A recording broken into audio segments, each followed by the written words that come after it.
Hey, everyone. Welcome back to the podcast. Today, we are going to talk about what my 30 years as a therapist and as a coach has taught me that no influencer will tell you.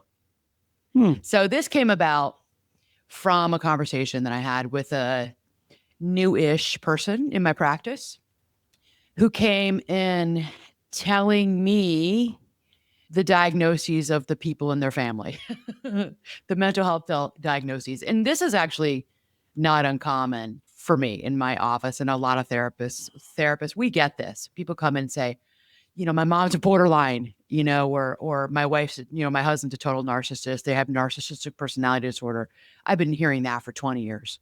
I'm hearing it more now. And I wanted to talk about it on the podcast because you all know, if you've listened to or watched the podcast before, I get a bee in my bonnet about all of this because with social media today, people are diagnosing each other and pathologizing and weaponizing mental health diagnoses, DSM-5 diagnoses all the time, all over the place, and really don't have the background or the knowledge or the skill, the credentials to do that. And that's what I want to talk about today because I think it's a problem. I think it's a problem what we're doing, sort of with each other in our lives. So we'll get into it. It's validating when you finally have a name to what it is and how it is you've been feeling about yourself. It's a wholly other thing though to hear something like on TikTok and think, "Oh, that's me. I have that." And I think a lot of us are doing that. A lot. I mean, I hear it in my personal life. People say, "I have ADHD because I saw a TikTok on it," or, you said something, Anna, about attention deficit, or what, and, they're like, I have that. I'm like, no, okay. You may have, what I'm saying may resonate for you. You have the tendencies, maybe. It may resonate. Yeah. The couple of clinical criteria that I just mentioned about ADHD. Yeah. But you don't know that you have it. You have to get a proper diagnosis. So I want to talk about it in more detail today. Are you saying the influencers don't? You're not suggesting that they're gatekeeping information. You're suggesting that they don't have the education to deliver the actual diagnoses. That's your suggestion, right? Okay. Exactly. Okay. So, I've been a therapist for 30 years. I'm trying to think of when I got my licensure. When I sat for my license, it was 1995. So 05, 15, 25, 31 years. And I had been coaching, like legit coaching, for at least 10 years. I brought that into my practice. That's when I switched my practice up. You may know the story about why I started coaching. You may have heard me talk about it before because as being an athlete and being coached my whole life in sport, and I realized, and I was very coach-like, and that's when I shared an office with other personal development executive coaches. And I started to talk with them and realize, okay, and they would say, you actually are more like a coach than you are like a therapist in many ways, and how you talk and how you say you talk with your clients. And that's when I started to get coaching myself, business coaching and coaching from a former therapist to move to sort of morph into bringing coaching into my practice. Okay. So in the past 30 years, I've watched the self-help world completely transform. I mean, there were always books in the psychology section, Barnes and Noble, remember Borders bookstore. There was always a self-help section. And I really never went in there because even in high school, in my senior year of high school, when I was taking psych, and certainly in college, you could never use those books when you were writing papers. You always had, you have to cite your references and everything that you did. You couldn't use psychology today. You couldn't use a self-help book of how to move out of your shame. Like, you couldn't use those books. They were not considered legitimate when it came to writing in academia, writing papers. Yeah. So I knew they were there, but I never really went there. I went to the library and did research and looked at the studies and looked at the data, right? And that was always a thing. But today and then what happened was, over the past 15 years, blogs came in, and blogging was the thing, right? It was the thing, writing and going to people's blogs and reading their blogs. And then it turned into podcasts. And I think I actually hear that today blogs are coming back a little bit. And that's really the form of Substack. And I do like blogs. I think I love to write. I love to read. I love to write. So I do have an appreciation for it. They went way down Now they're coming back in Substack form, a paid version, but podcasts have taken over. Really, in the past, I'd say 10 years, 15 years ago, they started. 10 years ago, people are really, listening to a podcast and getting a lot out of it. To now, it's somebody with a ring light telling a stranger that their mother's inability to make eye contact with them at dinner explains their entire adult life. A nice smile on your tip is a huge smile. Well, like on you have face. to, you got to, the precursors, they have to have a ring light. Well, it's right. So that's the history though. We went from I blogging get it. Yeah, I get it. to podcasts to now social media, and everybody's got a ring light, but you've got a mental health advocate or a mental health influencer or a parent coach on TikTok or on Instagram or whatever, maybe even like on Snap, telling you that that's the reason why. Right. And there's no nuance. And this is why, and I have accepted it. This is why I'm not very popular on social media because I'm on there. I'm on Instagram, I'm on TikTok.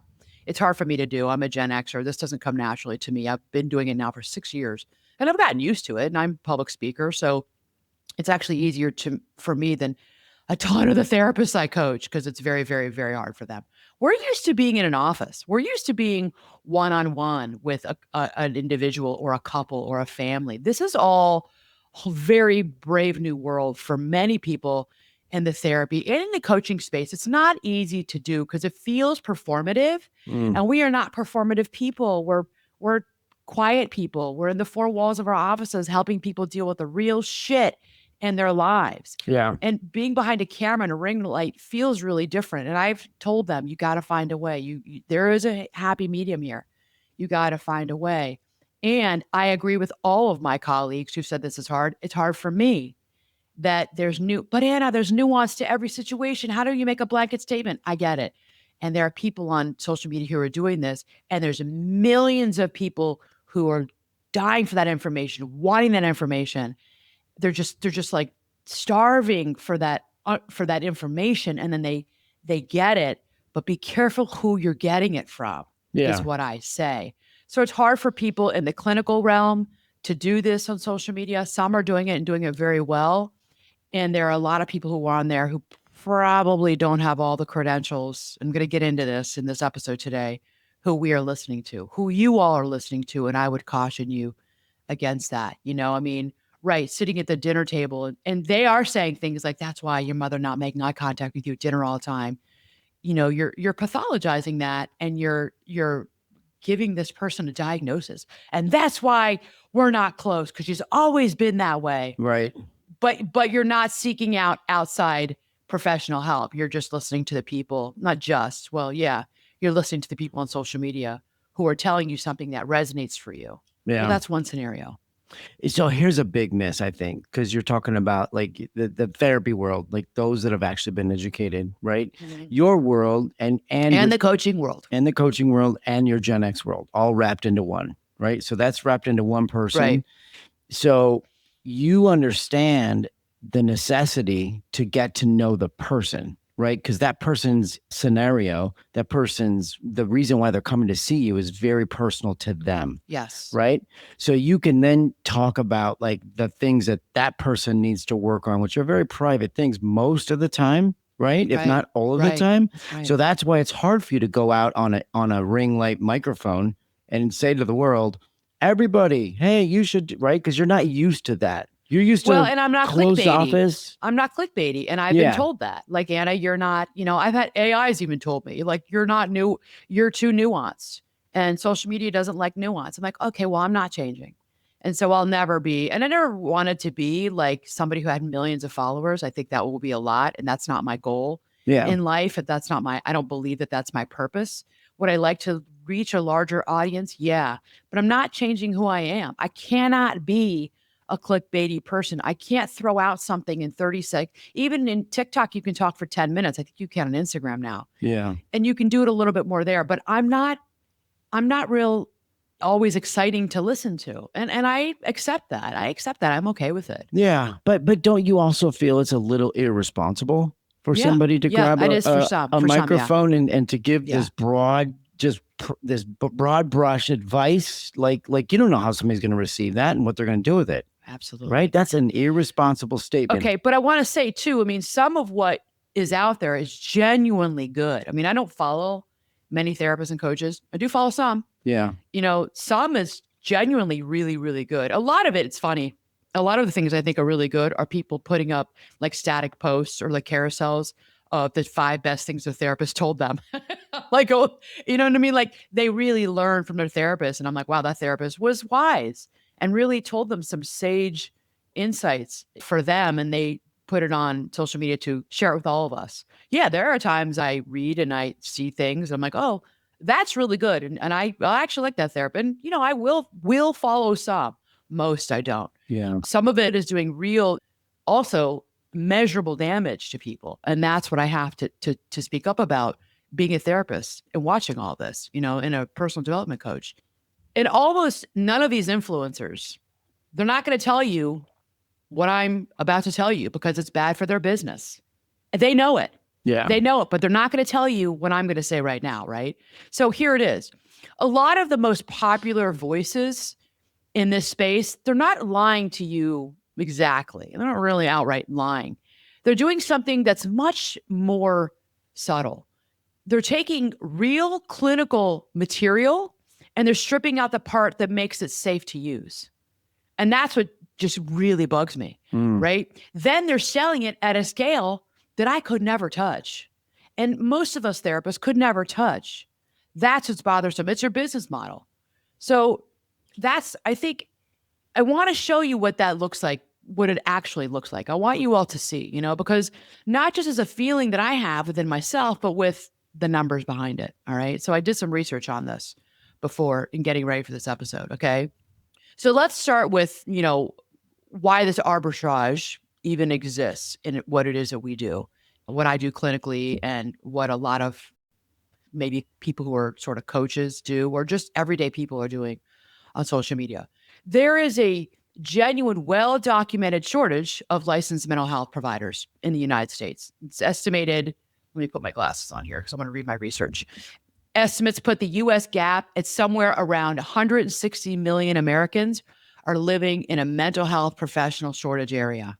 160 million Americans alone. Wow. That's just the United States. Worldwide, only about 30% of people with a diagnosable mental health condition ever receive formal treatment. And that probably I didn't go into the details of why that is. It's probably access to treatment. It's probably living in rural communities. It's probably not having health insurance, especially in the United States, not having adequate health insurance, providers not accepting their HMO. It's insurance, all right? Some people maybe not even realizing that they have a diagnosable mental health condition, not looking for treatment. And I think many of them are also today, for various reasons, what's coming first, the chicken or the egg, we don't know, but they're going to social media for looking for answers for their issues that they're having in their life. So that gap didn't create the influencer wellness boom by accident, right? This is no accident. It created a vacuum, this shortage. It created a vacuum, and content did what content always does. It rushes in to fill the gap, right? So when there aren't enough of us to go around, someone with a phone and a following becomes the next best thing, right? So the problem isn't that people are looking for answers online. That's okay. That's really a kind of a normal thing to do. The problem is what they're finding when they get there. All right. So I want to be specific here because air quote misinformation can sound like a vague complaint, right? We're hearing that word misinformation all the time now. It isn't vague. It's actually, for what we're talking about today, it's been measured. So let's get into it. So a study on the most popular ADHD content on TikTok found that fewer than half of the symptoms discussed in those videos actually matched the diagnostic criteria that we as clinicians use. Interesting, right? I think it's scary. It's It's scary. interesting. A separate Yeah. review of autism content found that over 70% of the most popular videos were inaccurate or overgeneralized. Wow. See, this is why it drives us therapists crazy. Yeah. And a broader review pulling together 27 separate studies found TikTok had the highest misinformation rate of any platform they analyzed for mental health content. So take that in for a minute. So here's the part that matters most to me as a clinician. It isn't just that the information is wrong, right? It's what wrong information does once somebody has absorbed it. Researchers found that people are 5 to 11 times more likely to inaccurately write and incorrectly self-diagnose than to correctly identify an actual mental illness using this kind of content. Okay, so I am reading this from what I wrote down. In one study in ADHD specifically, people who already suspected that they had it became more confident after watching the videos, whether or not the content was accurate. The algorithm doesn't just reflect what you're worried about, it reinforces it. Of course, the algorithm is always, you're going to keep getting videos and it's going to reinforce. Like maybe you have 2 of the 9 clinical criteria. You have to meet criteria for a diagnosis. So I go over with my therapy clients, I go over the criteria. Actually get out the DSM-5 book. And sometimes I'll pull it out in front of them and we'll do it together. I do it with my clients. Okay, and many times you're like, well, yeah, I have 2 of those. I don't have all 9. I have 3 of them. And I kind of know, especially if I know them pretty well. And like, yeah, maybe I don't. All right. So you don't actually have a diagnosis of, let's say, ADHD. You have some of the symptoms. So we work with it in a different way. So that does inform the therapy that I'm doing with my client. But my client's like, I guess I don't have ADHD. That's interesting. All these years I thought I did. Many times what we're finding is, yeah, I do have ADHD and it went undiagnosed. I'm seeing a lot of adults who we're diagnosing now who, when they were they had it when they were their whole life and they should have been diagnosed at 9 or 13 or might have 17. changed some things. Right? But so all that to say, so that is why this is such an important conversation. And here's the thing. I mean, we are all intelligent people. All of you who are watching this and listening to this podcast, you're smart people. You're interested in mental health, obviously. You're interested in personal development. You're interested in things like confidence, obviously, right? That's why you're here. But I want to be clear. This is not a knock on anyone who's found something helpful online. I have found things really helpful online. So many of us have. The information, it isn't always wrong, right? It's the caution that's missing, especially when it comes to social media. That's the caution piece that, okay, just tread lightly when you're watching this or reading this, tread lightly, then go and maybe, do some research. There's a PubMed. Go to the Google research. There's a whole section in Google where you can find the research. I would say if you really are worried that you do have a mental health diagnosis, find a therapist. You can find therapists in your communities. There are community mental health agencies where there's a sliding fee scale. You don't even have to have insurance, where you can pay. I mean, I've had family members of clients who've gone and they pay $10 a session and they've had some really good therapists. Many times those are a lot of the internships are, the master's level grad students. Like we're in Chicago. We've got how many? 4 graduate schools we've got 4 graduate schools in social work alone. We've got, I think, at least 4 masters in counseling, masters in counseling psychology. We have so many here in Chicago in the suburbs for people who are looking for masters in counseling, spiritual counseling, counseling psychology, clinical social work. And those people they're going to the community mental health agencies to do their internships. Yeah. So, and you can find, I've had some amazing grad students as interns. The only thing about that is that usually after 9 months, school year, you're done with them. But many people, they only need 7 or 8 or 9 months with a therapist. And some of them are fantastic. Many of them have come from second jobs, second careers. They're fantastic. And they're learning and they're getting supervision. So you're getting really good you're getting great clinical care because you're talking to their supervisor pretty much every week about their clinical cases, and you might be one of them. So, you know what I mean? I mean, that's the thing I think that's missing is take the information, but then go somewhere with it, right? So clinical language is very satisfying, I think, to us, right? So, what it does, it gives us a name for something that used to just feel like chaos inside ourselves, like anxious attachment. How many of us are hearing that term today? How many people have read the book Attach, which is the newest and the latest book that's been in the zeitgeist, I'd say the past 5-6 years, about attachment theory. I mean, I learned about attachment theory in undergrad. Attachment theory it's been around for decades. But this book made it very popular again in the lay population with most of you. So we understand, avoidant attachment, anxious attachment a little bit more. We read a book, or that's even better, I think, than you watch somebody on social media talk about attachment and you're like, oh, I have anxious attachment, or Mm. that I have a trauma response. This is my trauma response. This is my trauma response. Or, they're an emotionally immature parent. Yeah, I think we learn a lot about emotionally immature parents by watching TikTok and I am using TikTok a lot because that's where I do see a lot of this, and a little bit on maybe Meta, or which is Instagram and Facebook. But please don't leave it right there, because one person was in the front seat of their car talking about their Right. emotionally immature parent, Yeah. and you're like, that's me, that's my story. Well, it's not your exact story, that's their story. And I don't know, are they a licensed mental health professional? Are they like, I don't know, a parenting coach for be careful of I just really would caution people that, all right, that might feel good inside of you because it resonated for you, but be careful that their story might not be completely your story. Okay. So, you know, but here's the thing, the moment that we have this term that someone else said, you're like, yes, yes, they understand me. That's exactly what I'm going through, right? You feel a sense of relief, like understanding, and that's real. I mean, that's real. That's like, oh gosh, okay, feels good because someone sees me, someone hears me. That person's has been going through, and talking about something that I went through, and I just didn't have the words for it. And I give you that.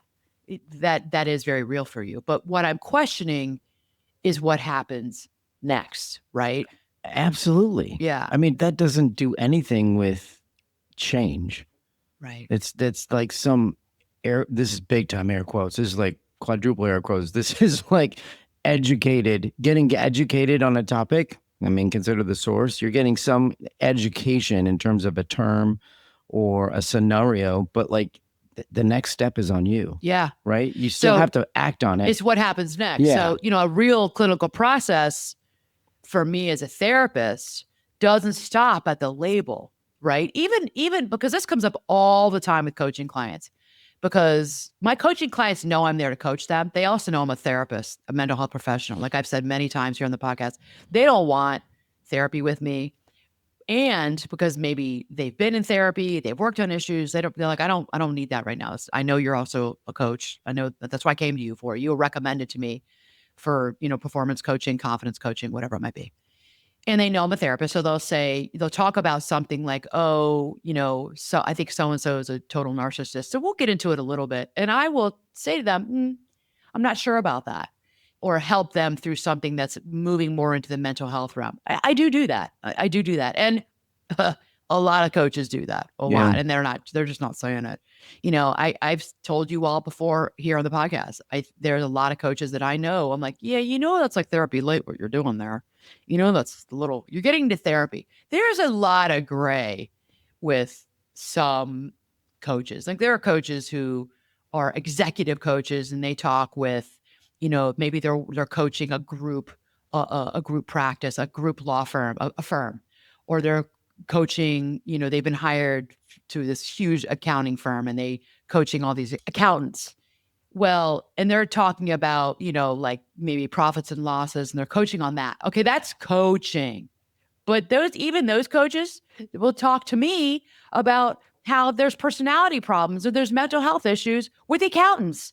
And they call me and say, Anna, can you come in and help out? Because I don't know how to deal with these people. Those are the people who I think are stand-up ethical coaches. Like that is not my realm, but I know that's what you do.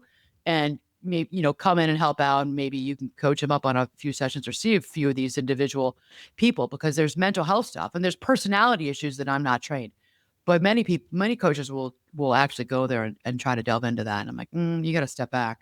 It's not your jam. It's not what you do. Well, maybe some of them just kind of just brush over that. And they do. Right. And they focus on other things. They kind of push this one off to the side. Maybe we'll get back to it later. And then they never actually do. That's what happens to him most of the time. Yeah. You're right. I'm glad you said that. Okay. So, so the process doesn't stop at the label. I think the question is, does this actually apply to you specifically? So what's the nuance for you in your life, right? So a responsible answer to okay, do I have ADHD or was that trauma in my life? It used to take real time to arrive at. I mean, Mm, it takes time. It's not something that we can just say like this. I have to get to know you. I can't always see ADHD in my office. yeah. They're coming in and in that moment, maybe they are able to be. Sometimes I can tell, but sometimes I can't. I can't tell in the first 5 sessions. They come in, they can focus on me. They can focus on the questions I'm asking. They can answer them. Maybe they go off on a tangent, but a lot of people are storytellers. A lot of people are tangential. That doesn't mean that they have ADHD. They could sit in a chair for 45, 50 minutes. They could stay on a Zoom with me. I don't know that they have ADHD. Yeah. That's what I'm saying. I don't know if that was trauma. We have to get into it. I need to understand and know you better. I need to hear that story, Yeah. right? Well, And there's listening. There's listening is what you're saying. Right? listening to Versus them. an influencer never listens to anything. They can't. Right. They're producing content. There you go. Yeah. And that's what I want everybody to understand. Now, so it takes time to arrive at an understanding of my client. Now it arrives in a 15-second hook, right? That's the clickbait stuff because a hook that took months to earn honestly doesn't perform as well online as that one that sounds so definitive for you. And that's what's going on, right? So here's the cost of skipping like the friction for more of these influencers, right? And this is where it does actually cost people something. So I cannot tell you how many people I've sat across from over the past 26 years in my practice and listening to them coming in and they've already diagnosed themselves. What I get more is they've diagnosed their family, family members. What they're doing is they're using language that they picked up from content that was never built with them specifically in mind. And this is so common today. Yeah. Sometimes they're right. Sometimes like, yeah, I mean, actually, and when I get to know them and I hear the story and we've had some sessions, I'm like, yeah, actually, you're pretty spot on about that. But often the label doesn't fit as cleanly as it seemed to online. And what happens is we spend a lot of time undoing a story that they've built up in their mind before they ever got to the actual work. So they're coming in and they're doing the work with me, and I with them are undoing the story. I have people. What I'm getting a lot is narcissism. I'm getting a lot of people saying that they know somebody's a borderline, and I'm getting a lot with trauma. And that's why I want to do the TED Talk on this, but I won't give you my title away because I don't want anybody to steal it because I never did the title for my TED Talk. Write that Because I down. could do a TED Talk on all of this. Sure. Which I won't bore you with the TED Talk because that's not what this is about. But I think well, TED Talks are not boring, but that's not what the podcast is about. I have to say that because I love TED Talks. I think so I had a client, this is many years ago, who came in to me telling me that he was married to a narcissist and that she has narcissistic personality disorder, and spent the first 2 sessions telling me about the marriage and all the problems with her and why she was a complete narcissist, and that he really was thinking about ending the marriage. Like, I think I'm done. And it was after, so, okay, everybody. So sessions are 45 to 50 minutes. After almost 2 hours of listening to him, that's how long it took, of hearing his life story, the marriage, just wanting to share. Really, he was very talkative, wanting to share with me all of what was ailing him, what was wrong with the marriage. The marriage had issues. There was a problem. There was a lot of stonewalling, a lot of just disrespect that was happening, a lot of silent treatment, stonewalling. Now, this is many, many years ago. I can't remember all the details of this case.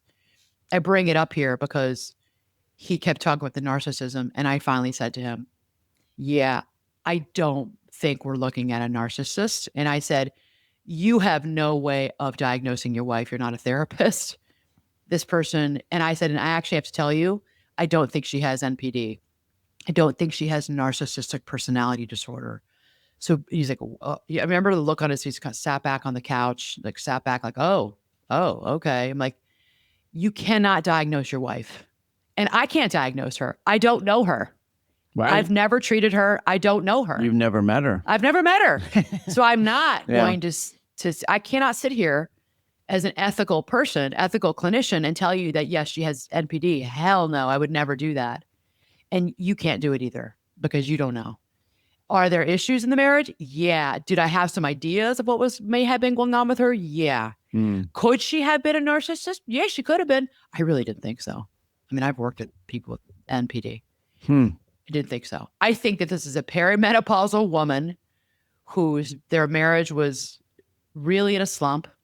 They were really busy with running kids around. I think they'd lost each other. And I think there was a lot of anger coming out in her. I do think that at that time she was in a perimenopausal. I said to him, I think there could be some hormonal changes going on. I think it's complicated and it's layered for you in your marriage. And I think that you need to go to couples. I think that you need to have a talk with her. I think you guys need to talk. They weren't talking. Yeah. And I forget. I mean, this was probably 15 years ago. But that stands out to me when I was thinking about cases and examples for today's episode. That was one. I had somebody who came to me more recently telling me that this person is a borderline. I'm like, I get what you're saying, but they really knew nothing of borderline. People just think it's the anger and the rage and sort of their asshole personality that comes out because borderlines really kind of piss you off. And the stereotype of a borderline is their rage. They're ragers. They rage. But what is it? What's the other side? Borderlines also are people who are very, very afraid of being abandoned. But they have been abandoned, many of them. And there's this intense fear of abandonment and please don't leave me. So the borderline, they're on the border. The border is abandonment and fear. And then there's this rage. It's not anger, it's rage. They don't just get mad, they get rageful. Yeah. And they do it to the people. They do it to so many people in their lives. That's why many times when borderlines come to me, they have no friends. And they've cut off all their friends and they don't have many family members who really want to be around them anymore. Because what is outward is a lot of that anger. And I will say it's more rage. Yeah. But the other side is a very, very sad, depressed individual who has lost people in their life. They don't understand it. And they keep continuing the cycle because of their difficult personality. They're always getting abandoned. Yeah. Like, so they're like their own worst enemy. Okay, so it's a little clinical moment there for all of you. And I did it very quickly about borderline personality. They are difficult individuals. And borderlines are the type of people who need to be in treatment for years. They need to, in many ways, they need to redo the relationship with their mother. Oftentimes that happens with the therapist. They are hard clients. They're a hard clientele. Yeah. I had a senior, she's a national speaker now on trauma, tell me, she's from the Chicagoland area. She had a very successful practice here. I remember hearing her speak when I was 25 years old. She was a keynote at a mental health conference. And then she and I, many, many, many years later, probably 2 decades later, worked on a case together. I've talked about this before on the podcast. And she saw a lot of borderline personalities. And she said to me, because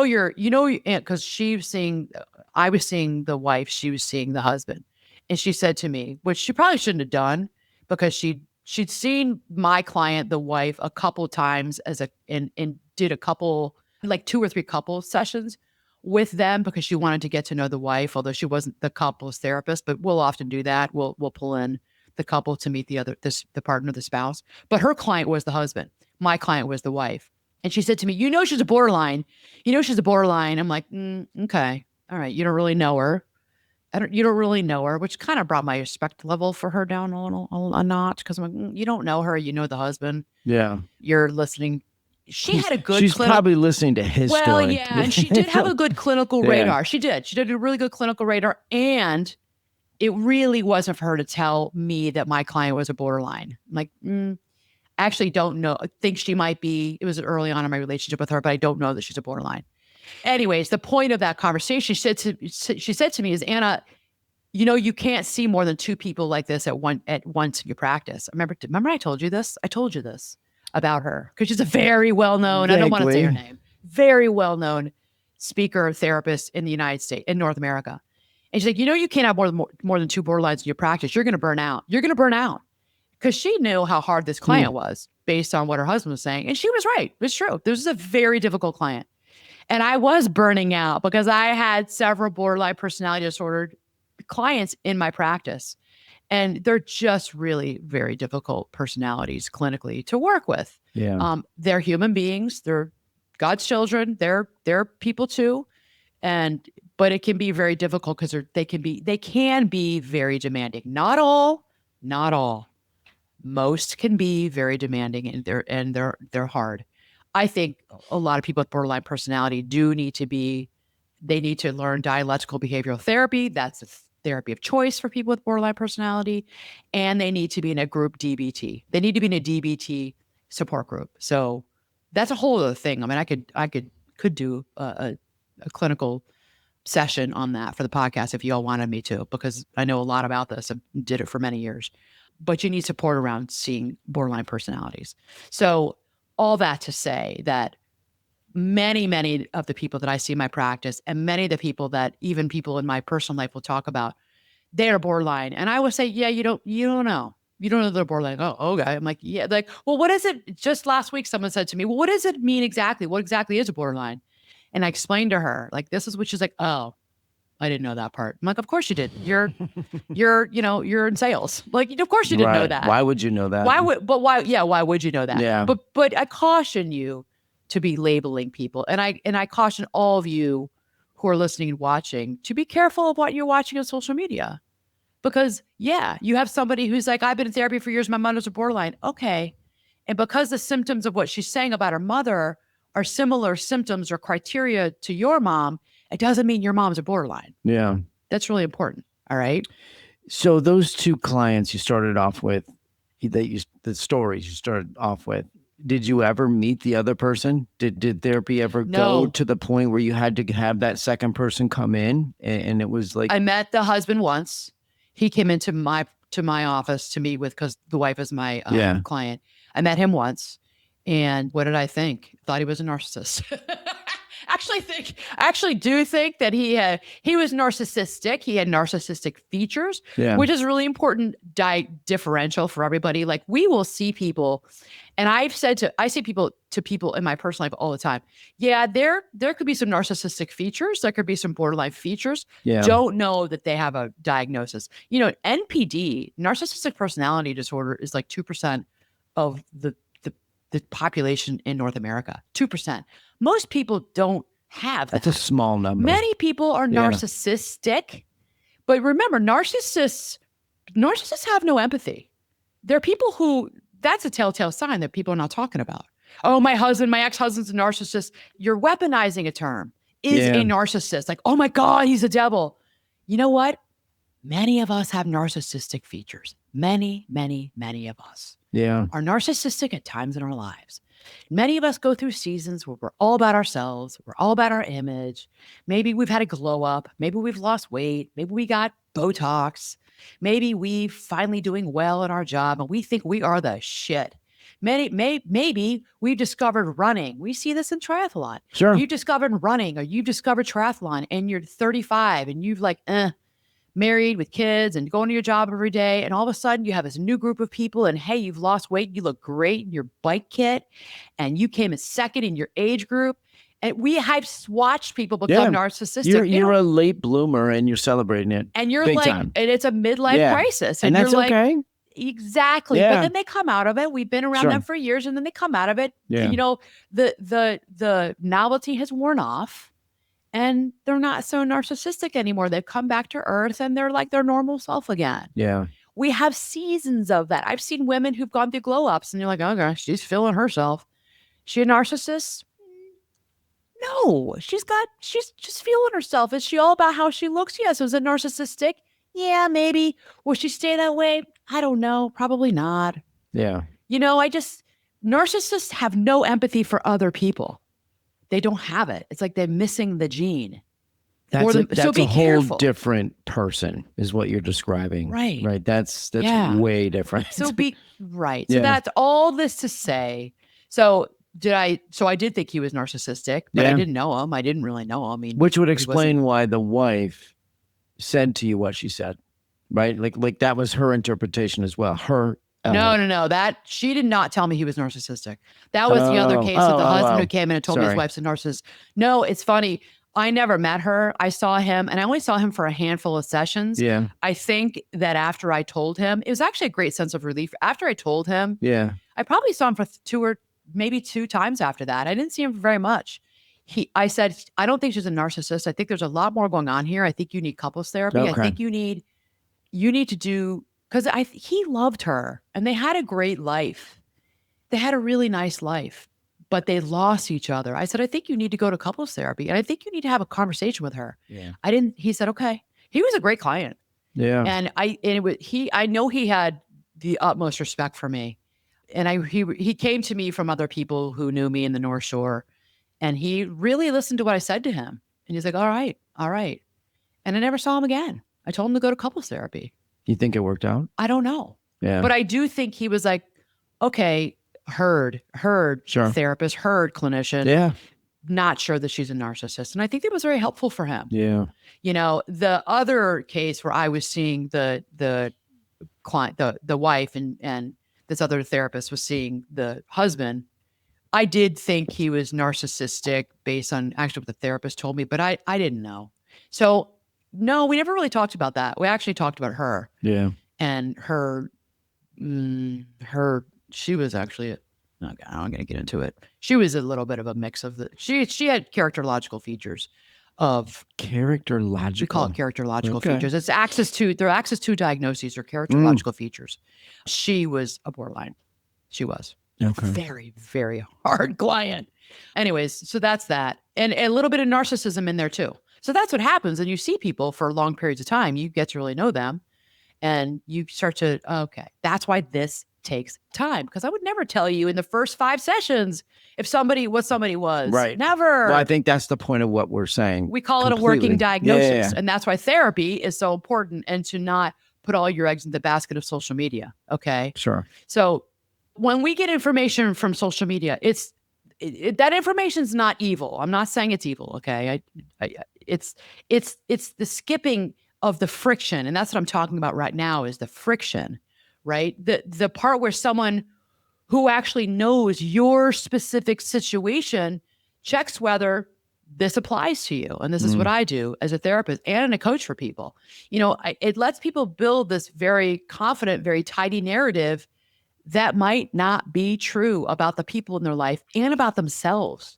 Listen, that might not be true about you, right? I hear it and see it more with people coming in and telling me that so-and-so in my life is this way. Like I just gave you that example, and once you've named something, and this is what was hard for him, once you've named something, it's sort of cemented in your brain.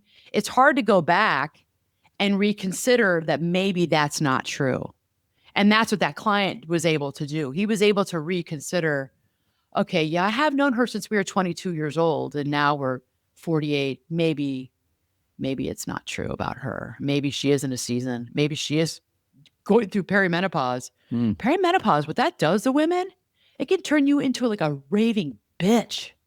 And it's totally hormonally based because estrogen levels have just fallen off a cliff, which give you brain fog, get all the things. So that's what he was able to reconsider. But a lot of people aren't able to do that. So I'm not telling you to stop watching this kind of content on social media. I'm not telling you to stop watching your favorite influencer. Some of it is genuinely really, really good, basically an on-ramp. I hope it's an on-ramp for you, right? It gets people thinking about their patterns who maybe you never would have done that otherwise. So if that's what it's doing for you, wonderful, great. I'm asking you to hold it differently, all right? So when you hear a label, narcissist, trauma response, anxious attachment, ADHD, whatever it is, ask yourself, did I arrive at this because someone who actually knows my situation helped me get here? Or is it because a video that I saw on TikTok used a word that felt like it explained everything for me in my life all at once in under a minute? Okay. In under a minute. Or in 5 minutes, right? Right. Those are not the same processes, even when they produce the exact same sentence. All right. Yeah. Very, very important. So you want to go viral, right? Like I have an idea for you. Oh, you know how I can go viral? Do a TikTok about mental health or personal development in my bikini. Well, That's how I'll go viral, and I ain't gonna do that. no. I wasn't actually thinking that, but That's what I've thought. Like, what do I have to do here to go viral? Because there are times I'm like, what is it that's I'm like putting out? Because my former social media person was like, yeah, Anna. She's like, you're too nuanced. She's like, you gotta. I'm like, I said, did I say this to you? I said it to you this week. Yeah. I was like, did I say it on the podcast? I did say it to you. I'm not going to carry my phone around with me. I'm not going to lie in my bed. I don't have it in me. I'm not 32 years old starting out as a therapist anymore because there's this one young male therapist. He actually is really funny and I enjoy watching him. And he says he has really good content.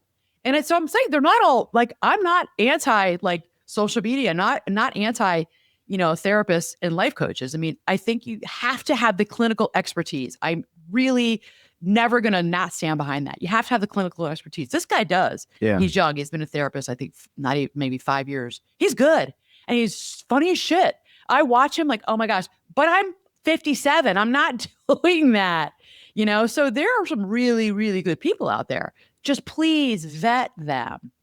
Go ahead. I'm sorry, I interrupted you. That's big okay. time. It's all good. So I think what you want to nudge the industry. You want to nudge the influencer industry and make a point. Yeah. Right? I think that's really what you should do. I think you need to have a side-by-side video where you're portraying yourself in like as a therapist, as a coach on one side. It's professional.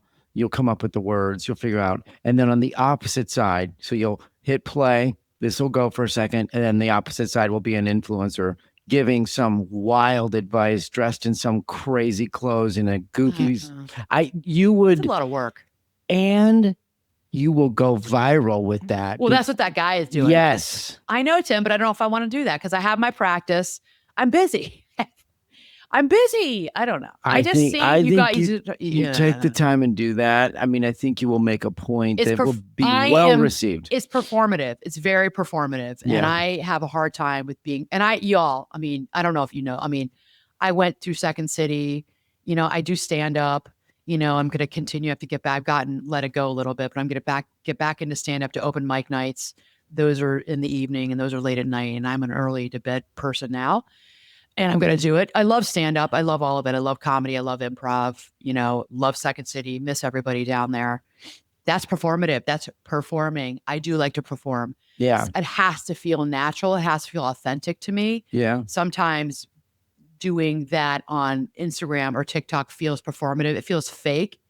And I don't have a fake bone in my body. And you know that. I don't have a fake bone in my body. And I'm not going to be like some people we know who are very performative. I'm not going to be like that. We know people who've gone viral, who are very big influencers here in the Chicagoland area, and we know how they are. And I think I'm just turned off because we know how they are in their real life. Yeah. And they're not the real deal. And I know you. Yeah. I don't want to go. Maybe I don't want to go viral.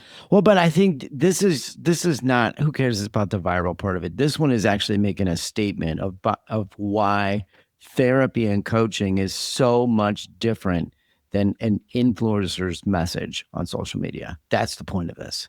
Yeah. Right? Like that's the nudge that you need to give the world. Like, okay, here, this is actually fake. This is actually something you should consider going into, right? Yeah. I think that's the point of it. And those of us that know you, that live with you every day, like that are in your bubble, like we know you can pull it off.